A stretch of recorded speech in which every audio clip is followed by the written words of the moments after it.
Doncs mira, me n'he anat cap a casa del Joan perquè sabia que aquí estaríem millor i més tranquils, perquè sabeu què?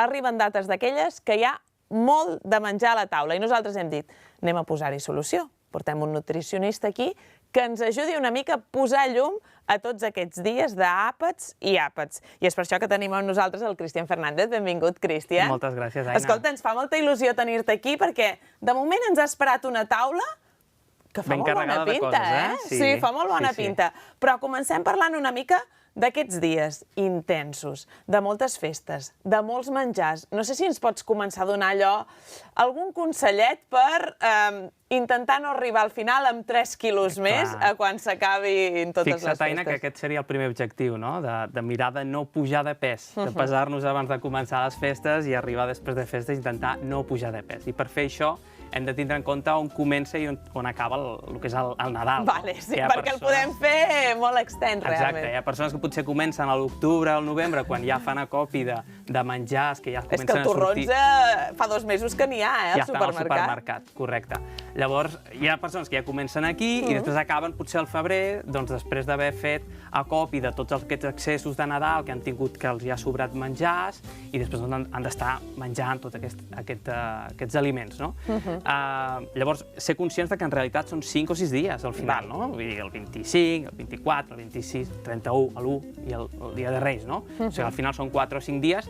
Intentar, doncs, fer propostes sanes, fer propostes saludables, com avui portarem d'aperitius i de postres, i realment és aquí on seria el més important de tindre atenció, no? De no prestar tanta atenció potser al plat de dinar o de sopar, sinó de vigilar el context. Per exemple, aquest aperitiu que fem abans, amb aquesta copa de vi, l'alcohol que hi ha també al llarg de... Sí, perquè això també suma, no? I també són moltes calories, realment, les begudes amb alcohol, no? Exacte, sí. Jo el que aconsello sempre és una manera de diluir aquest alcohol que anem prenent, doncs és sempre aquesta copa de vi acompanyar-la d'un got d'aigua, per exemple. D'aquesta forma, doncs, evitem... Sí, que quan parem taula, per exemple, només posant la copa de vi al costat el got d'aigua, ja és un primer pas, eh? Si l'anem bevent, sí, exacte. Si es queda allà mort, no. Llavors, ens anem deshidratant amb el que és el vi i ens anem hidratant amb el que és l'aigua, no? I d'aquesta forma mirem de reduir una miqueta aquest consum també, que pot estar-hi, i després també prendre consciència després dels postres també, no? Que són postres més aviat dolços i estan com a pensats ja directament per saltar-se aquests mecanismes de sacietat que tenim nostres interns i entre que parlem, anem menjant aquests torrons, aquestes coses tan bones, aquesta sacietat ja queda oblidada i acabem menjant més calories de les que ens toca, no? Sí, hem de prestar atenció a aquestes coses. Vale, doncs vinga, posats aquests primers detalls sobre la taula, anem a fer algunes propostes, no?, precisament per això que dèiem, per aquests àpats primer del plat principal, dels canelons que toquen, no?, pel dia de Sant Esteve, o dels postres, que són aquesta part també més nadalenca. Clar, aquests aperitius sempre hem de mirar, sobretot, d'intentar que hi hagi més qualitat que quantitat. Més aviat també, d'aquesta forma evitarem que hi hagi més desperdici o que després també mengem que hi hagin més sobres. Llavors, propostes on sempre hi puguin haver verdures, doncs pot ser una molt bona forma d'entrar, d'anar saciant-nos més amb aquesta fibra i que després no generi un mal impacte el que és la proposta del primer plat i del segon. Llavors tenim aquí unes quantes propostes. Aquestes serien uns pinxitos de pinya, amb pernil, per exemple. Tindríem una proposta de crudités, també amb pebrot o de pastanaga, amb cogombre, i ho podem sucar amb hummus, per exemple. Aquí també tenim una altra, amb aquestes xips vegetals o de llenties, per exemple, també amb el guacamole, podria ser una molt bona opció.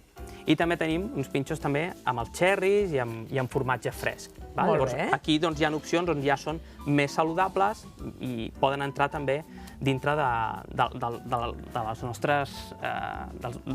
De les nostres propostes per defugir una mica d'allò obligatori, no? És a dir, que quan ens posen aquella taula parada, amb milers d'embotits, amb milers de patates fregides... Per això ja no em venia la paraula. Clar, anava a dir, tot això intentem, com a mínim, canviar algunes coses per introduir aquestes coses que són una mica més saludables. Són molt més saludables i, sobretot, primar també que si hi ha una cosa que no sigui molt saludable, com algun embotit, algun càrnic processat, doncs, evidentment, mirar que sigui amb més qualitat que quantitat, perquè aquest greix també serà més saludable. Tindrà un perfil lipídic més sa, també. Veus? Això també és un detall a tindre en compte, també. Molt important. Perfecte, doncs tenim aquestes 5 propostes. Molt bé, podem anar-les introduint. De fet, podem posar quasi una o dues aquests dies diferents. Sí, i una altra cosa que també m'agradaria dir, de quan estem en aquest moment on hi ha molts aperitius i moltes coses, una forma de controlar també la ingesta és agafar un plat, servir-nos el plat i després anar menjant el que ja tenim al plat. Aquesta és bona, perquè quan tu veus tot el plat,